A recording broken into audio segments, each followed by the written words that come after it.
What's up, babies? I'm Dwayne Random and this is DwayneLit. Yes, it's been so long since I have uploaded my video from the past month where I did a quick bookshelf tour. If that even passed to the criteria of calling it as a bookshelf. I'm gonna do another video about the book review of Dispareo 2, which I promised that I'm gonna be doing. Yes, and now here it goes.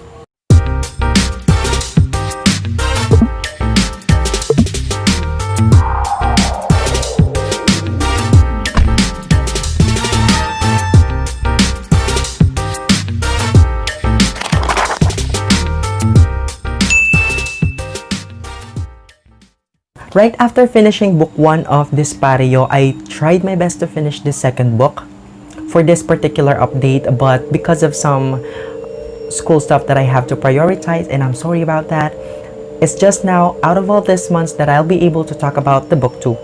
Yes, for the first book, I stated some takeaway points where we talked about Serialsleeper's Dispareo 1, and I focused on the three characters, namely Dana, Shello, and Grace. I also said in my previous book review that this horror thriller story with lots of cliffhanger and what do you call this? Gory imagery tells us a story of young adults trapped in a conflict of a dangerous supernatural entity while realizing the importance of friendship, family, and self-love. In my view, the story is a perfect example of situations when we tend to realize the importance of the people around us on our lowest peak. And this tells us that we should always appreciate them because death is so unexpected and our life is just a matter of a glance. Once that time happened, we cannot make amends anymore. Now, let us talk about the second book. Yes, which I was actually showing you earlier. Now for the second book, it talks about the event after the characters encounter with their main antagonist, who was Astaroth. Everything went safe as if nothing happened, and the time went on that book where everything was on a rewind and everybody was safe except for Shello, who was believed to be left in hell because that was the condition of Astaroth for them to go back to the previous time, safe times. In the second book, Astaroth, who was already living in Wacky's body, manages to escape hell and then lives in the real world hunting Dana and her company. And from there, the story goes as Dana and her friend tried to find out where Shello was so that they can rescue the soul of the poor girl. Yeah. Now let's move on with the book. I bought this book in Psycom Shopee for a discounted price of 150 pesos only, but its original price is 195. That was a lot of discount. The same hellish black and red colors or pigments are still projected on the cover of this book. This specific color really gave me the impression that it was about zombie apocalypse of some type, but now I understand that it's about supernatural beings. Yes, I know that in a book review we don't really need to talk about book cover, but I just want to give my insight about this book because I want to give insight about the covers of the books that I'm having, because I think the cover really has something to do. It can really help a lot with the readers to understand everything in the book, especially if those stories are like wanting you to go to a different world. If the stories are trying to want you to get involved in the story, there has to be characters, especially if some authors do not know how to characterize. Although I don't have any problem with how the author or Serialsleeper has characterized her characters here. Actually, everything was well laid down, at least for me. Yes, to understand how they look like, how they work, what are their attitudes or whatsoever. So I'm nice with it. I'm good with it. Actually, I already talked about Serialsleeper or Maureen Apdian. If you want to know some stuff about her, I have the information back on my previous book review.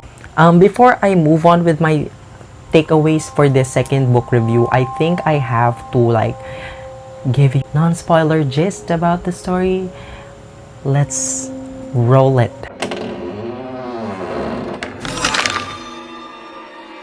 Hindi kami nawawala, Shelo.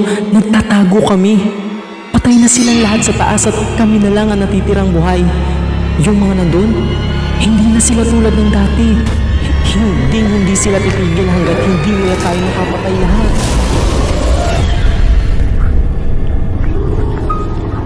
Matapos malaman ni Shelo, Dana, Reese at Axel ang katotohanan sa likod ng lagiman sa Drayton Hillwood, napagtagumpayan nilang makabalik sa dating pamumuhay. Ngunit isa sa kanila ang kinailangang magsakripisyo.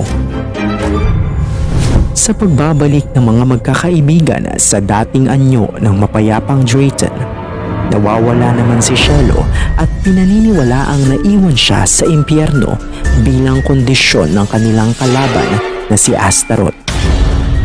Kailangang hanapin ni Dana at ng kanyang mga kasama si Shelo para maibalik sa normal nilang mundo. Ngunit sa pagtahak dito ay mapupunta sila sa loob ng isang libro. Ang bagong kalaban nilang si Faceless Dondi ang naroon kasama ang kanilang mga kinatatakutan. Mahanap kaya ni Dana si Shelo? Paano sila magwawagi laban sa nakakatakot na si Faceless Dondi?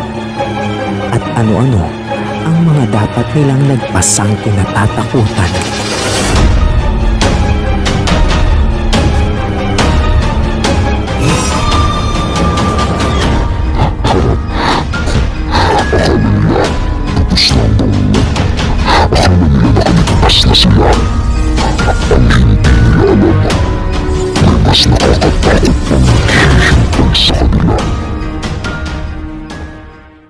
Okay, so now let's move on with my analysis. I'm just saying my takeaway points based on what I felt about the book and what I think is the book wants me to, learn about the story. If you have something to say, you're welcome to say something or come up with your feedback. Comment down below and just, talk about it. Talk about the book. Now, the story sets in a safe old Drayton Hillwood where everyone is alive, but the people still remember the dreadful event of that day in the book 1. So, there were additional characters like Wenna, Axel's sister, Gino, Axel's friend, and Pinky, their friend. Their appearance for me was like nothing really special, but an introduction for them since they will also appear on the 3rd book. They just died. I don't know if they're going to do something or they're going to come up with a different point of view to the story, just like on how the first book went. The characters entered in a dimension of a book called Book of Dondi. This book was described to be the book made by Shelo that contained her biggest fears, with the protagonist named Jury and her company. However, I find it just useless for Jury and her company to be in the book. They're just a mere decoration in the book. But I might say that they're a very good device to make the story more thrilling for the main characters, because the author tried to put a twist on the story, and it's for you to find out how. But yes, I actually agree with what Dana said on the part of this book, where she said that the protagonists of the story were useless crap. As I learned about Jury and the company, the protagonists of the Book of Dondi, I actually thought that will they be able to come up with backgrounds about Shelo? Why did Shelo come up with those books? I mean, would there be a background story of their existence in the book? But I just thought that maybe the author should have had those kind of parts in the story. I don't know. It should have made them more significant. It's like in Filipino, if you would say in Filipino, they're like being called by their mother to buy toyo in the store. So yeah, it's like That's their insignificance in the story.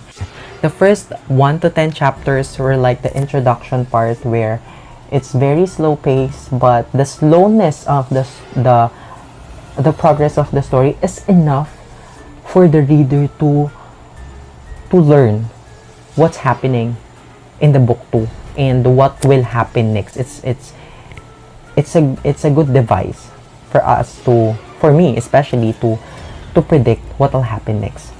Serialsleeper still writes with that violent imagery that really had me engaged through the chapters, especially in that part where the protagonist encountered Wacky as they learned that Astaroth had possessed his body.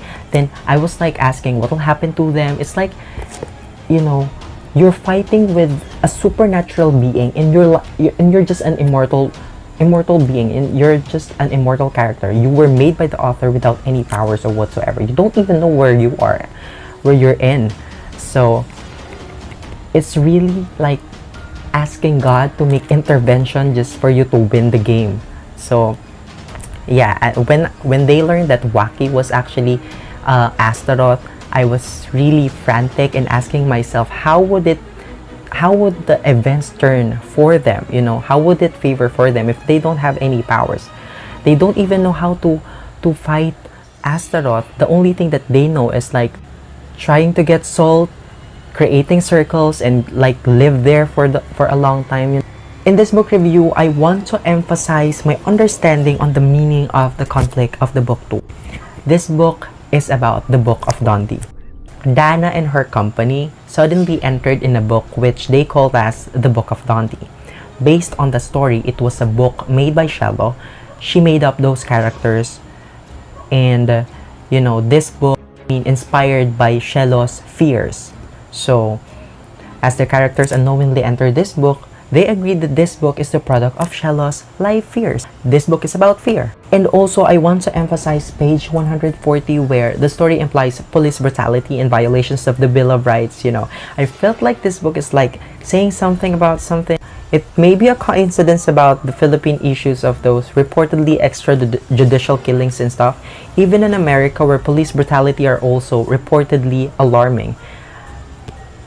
It made me ask, how can we expect protection from the authority who are meant to protect us if they are doing violence against the civilians? Now, there are some parts of the book where it hints a possible ship for Wacky and Dana. I don't know how that will actually happen for the both of them, but I'm hoping that it will progress to a certain level where these two characters will be exposed and talk about their feelings to each other, or just the events will turn in a manner where the reader will actually understand their development, their relationship development or whatsoever. And I also want to talk about the notation, page 200, open your books, and page 200, paragraph 6 of Dispareo book 2. Yes. They had this conversation about how the characters were able to enter the Book of Dundee, and they had this talk like, kami ni Dana ang nagsilbing susi papasok sa lugar na maaaring kinaroroonan ng impyerno ni Shello. How did they actually get to that conclusion? I mean, it was like a leap of conclusion. Dana and her company thought that the book itself is where Shello's hell is located. The fear of each character in the book is metaphorically the fear that we would feel in our lives. For me, those are the things that we never wanted to experience or feel. Those are the experiences that we fear to happen. I feel like the book is telling that we should not let this fear get into us. But I was not able to connect or get something from Wena, Gino, and Pinky along the story because, I don't know, it was abrupt and it was sudden that they were introduced in the story. Yeah, like that. So, their fear did not really get into me. It was nothing, actually. Imagine having a fear of fire, fear of what do you call this? Drowning, fear of those are fear that are what do you call this? Rational fears, Normal people would be afraid of drowning. Normal people would be afraid of being in a house lit on fire, you know. Nonetheless, let me say that there is a great twist in the end of the story. It was so creative of the author to have planned it that way.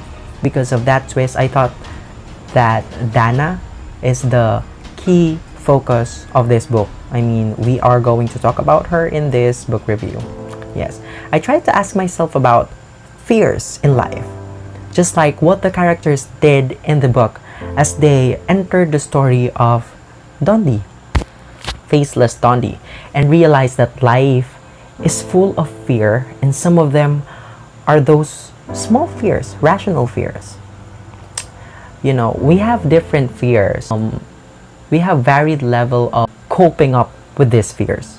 Some might be afraid of little things. Some are afraid because of some big things that has traumatized them in their past experiences. Because of that different pasts, different levels of fear, there are some moments wherein we should overcome those fears, and we have to do something that will not isolate us from doing things that will make us to an extent where we can do more. I want to take Shem as an example of this story because Shem was able to kill Boris in the story. Yes, that's one good thing, and he's actually happy about it. And this is a victory for Shem.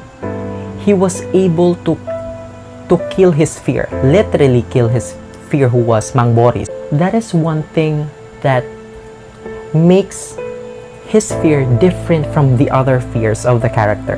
Dana had a pile of fear basing on the book 1 that we have read, and until now in the book 2 that we are still reading it. First, her fear was her idea that Shelo is getting angry at her because of her non-action. Dana's thought was thinking that she is not doing anything to fix the problem. So she was too concerned of her friends that it became a fear for her. Does it mean that the book was trying to say that we should not care for others? Well, in the book 1, we talked about the three loves, you know, love for your friend, love for your family, and love for yourself. I think the book is telling us to moderate things. In the first book, yes, I said, it includes self-love. A selfless love to the point that we think that we can fix everything can become toxic for us. I remember the philosophy of, I don't know if it's Confucius or it's something like in a Indian philosophy or Chinese philosophy, where it says inaction is already an action. Sometimes you have to give yourself some time or a gap or a rest for thinking about others. Sometimes you could just think about yourself, and when you want to think about yourself, it helps a lot when you do not do anything for others. It can be selfish.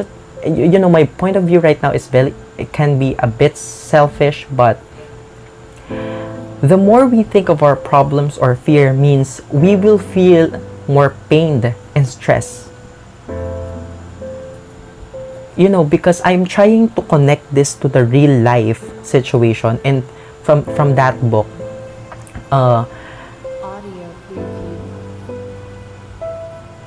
it was too much, you know. Seeing Dana wanting to sacrifice herself for her friend who had died is stupid. It's pure stupid, you know.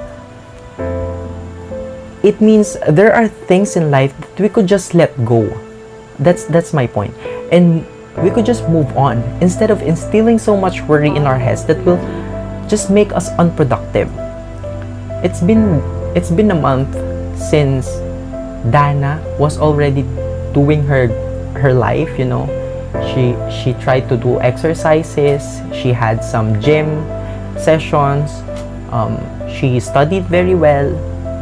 She went back to her real life.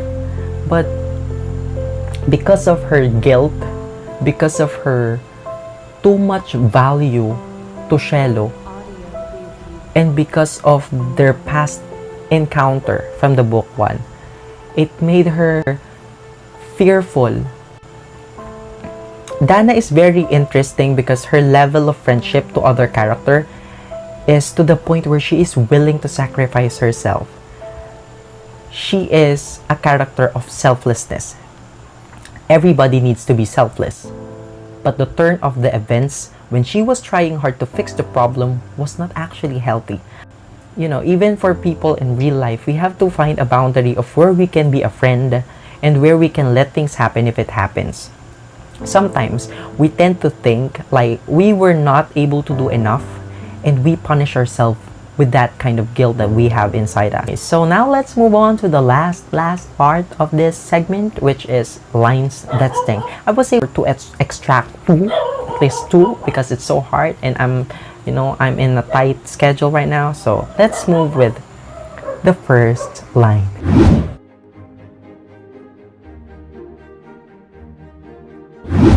So Dana has established her fear because she took the time for granted. You know, when Cielo was there in the book 1, she was like so angry at her. She didn't understand the past. She did not ask why. She was full of anger inside her. So she hated her friend, and when the time that her friend died, she was not able to do anything to make amends. I see the importance of the ability to easily reconcile. You have to be able to quickly bestow your forgiveness to others. Why do you have to do that? Why do you have to forgive easily? Why do you have to have that kind of quality in yourself? Every day that you are being fed by anger, you are trying to miss happiness in your life. And especially in the moments that if you're angry at someone you really love, your friends, your family, that anger will become a guilt. And you don't want that guilt to become a ghost that will haunt you like hell.